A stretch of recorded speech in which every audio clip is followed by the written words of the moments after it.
যে রিফর্মসের প্রস্তাবনার ভিত্তিতে ঠিক হবে মেয়াদ কতটুকু হবে গভর্নমেন্টের। আমরা কিন্তু প্রথম থেকেই বাংলাদেশ যখন এই নতুন গভর্নমেন্ট ফর্মড হলো তখন থেকে কিন্তু মূলত প্রশ্ন হচ্ছে যে আমাদের কি রিফর্মস লাগবে, reforms plus transition of power, নাকি জাস্ট রিফর্মস হইলে হবে, একটা অনন্তকালের রিফর্মস লাগবে।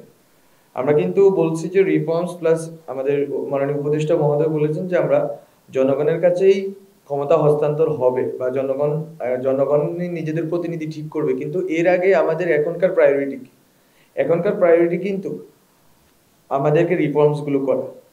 বলতো আগে রিফর্মস হবে, রিফর্মস হওয়ার ভিতর দিয়ে এই যে একটু আগে শফিকুল আলম ভাই যেটা বললেন যে রিফর্মসের প্রস্তাবনার ভিত্তিতে ঠিক হবে মেয়াদ কতটুকু হবে গভর্নমেন্টের। আগে রিফর্মসের প্রস্তাবনাগুলো আসুক, ওটার ভিত্তিতে ঠিক হবে কখন এবং কোন, এবং রিফর্মসের প্রস্তাবনার ভিতরে এটাও অন্তর্ভুক্ত যে ইলেকটোরাল রিফর্মস কেমন হবে। ফলত রিফর্মসের প্রস্তাবনা এবং প্রস্তাবনার ভিত্তিতে মেয়াদ শেষে মূলত ট্রানজিশন অফ পাওয়ারের ক্ষেত্রে প্রশ্নটা আসবে। আমি মনে করি যে এটা একটা কম্প্রিহেন্সিভ রূপরেখা হবে। আমরা আশা করি যে এটা একটা কম্প্রিহেন্সিভ রূপরেখা। না, ইট উইল বি বোথ, এটা দুইটাই হবে।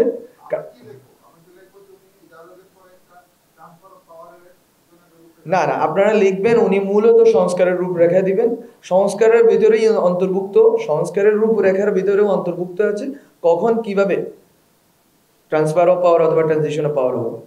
এটা সেটা তো অবশ্যই যে আমরা জনগণের গণ অভ্যুত্থানের ভিত্তিতে সরকার হয়েছে, সরকারের মূলত দায়িত্ব যেটা বারবার বলা হচ্ছে যে রাষ্ট্রের সংস্কার করা, রাষ্ট্র মেরামত করা।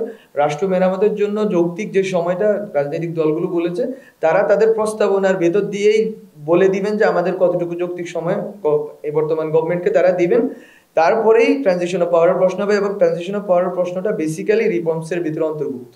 বেশ কয়েকটা প্রপোজাল এসেছে, একটা হচ্ছে কনস্টিটিউয়েন্ট অ্যাসেম্বলি করা, অথবা সংবিধানের এই বেশ কয়েকটা সংশোধনী হয়েছে, সেই সংশোধনীগুলো যদি আদালতে চ্যালেঞ্জ করা হয়, আদালতের মাধ্যমেই সিদ্ধান্ত আসবে যে আসলে কিভাবে হবে। এটার বাইরে রাজনৈতিক দলগুলো আসলে তাদের পরামর্শ দিয়েছেন, কেউ কেউ রেফারেন্ডামের কথা বলেছেন, বিভিন্ন ধরনের পরামর্শ এসেছে এটা। আবার কেউ কেউ বলেছেন যে আপাতত একটা কনস্টিটিউশন কমিশন করে, কমিশনের মাধ্যমে সংবিধানে কি ধরনের পরিবর্তনগুলো আসবে, পরিবর্তনগুলো ঠিক করে পরবর্তী সরকার এসে সেটা অনুমোদন করবে। তো এগুলো কোনো কিছুই আসলে একটা সুনির্দিষ্ট কোনো প্রপোজাল এখনো আসেনি।